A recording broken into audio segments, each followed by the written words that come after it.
Hola, desde el humanismo, pongamos en perspectiva el ataque del crimen organizado en Tamaulipas. Esta perspectiva debe partir de lo local. ¿Cuál es el antecedente próximo a lo que sucedió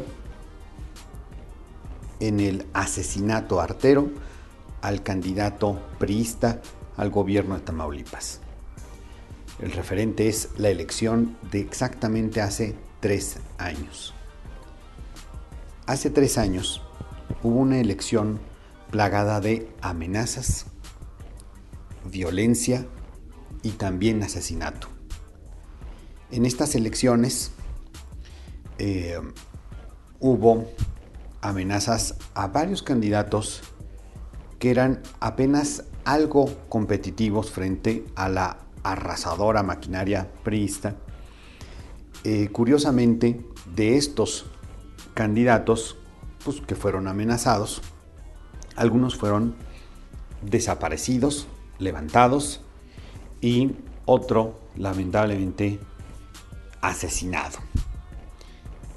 El PRI se llevó prácticamente el 80% de los municipios.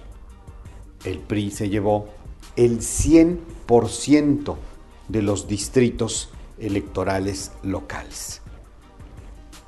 Personas que no se sometieron a las amenazas, que fueron unos levantados. Destaca un caso, el de José Antonio Guajardo Ansaldúa, que durante la campaña fue amenazado. Él sufrió un primer atentado, denunció ante el gobierno del estado, no fue considerado de manera adecuada, tuvo que apelar a la protección federal. En rueda de prensa responsabilizó al gobernador de ese estado, que es el mismo actual, y al procurador de lo que le pasara.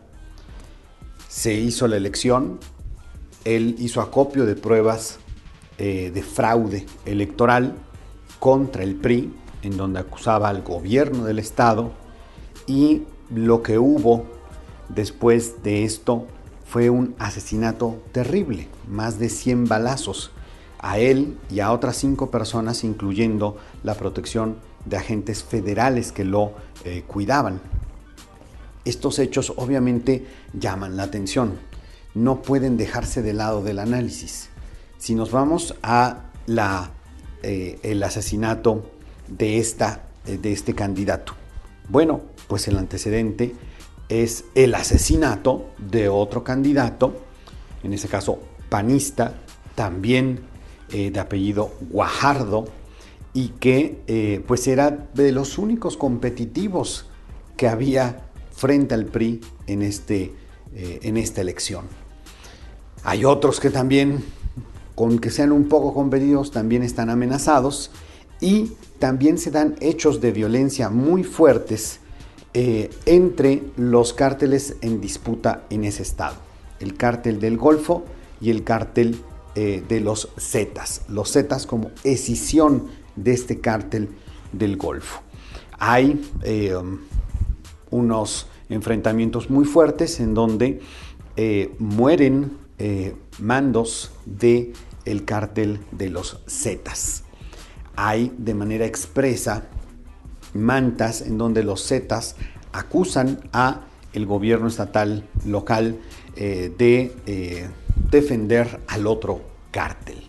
En medio de esto tenemos los análisis muy preocupantes, como el de Buscaglia, donde dice con contundencia que la gran mayoría de los municipios, a excepción de unos muy pocos, están no solo infiltrados por el narco, están controlados por el narco.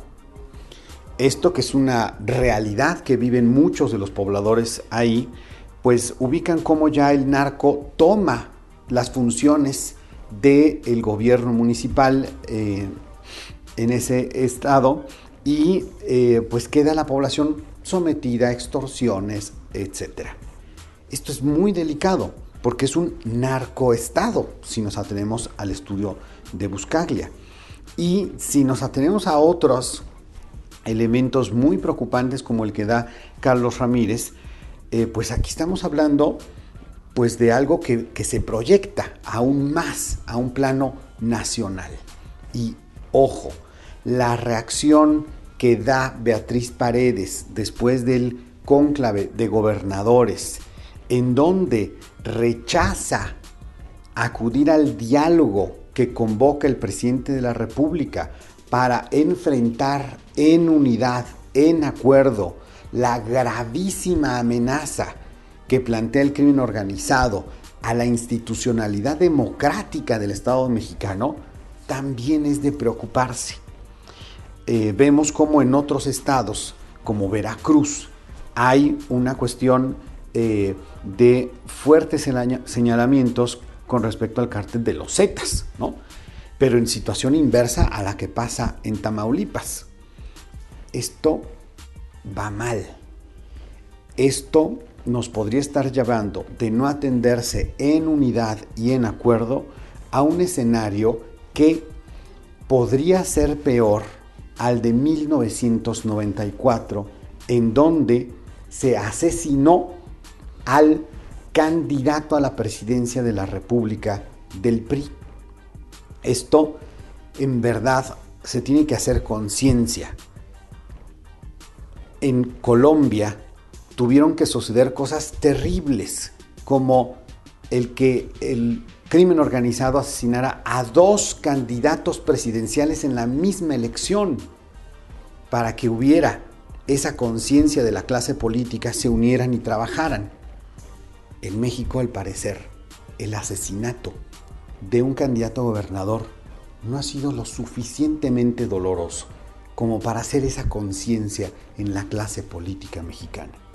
Esperemos que no tengamos que sufrir algo todavía peor a lo que ya hemos sufrido para que llegue esta conciencia a los actores políticos mexicanos y a nuestra clase política mexicana para actuar en unidad, en acuerdo, en contra de este grave flagelo que pone en riesgo, en grave riesgo, no solo la seguridad, sino la viabilidad de nuestro país.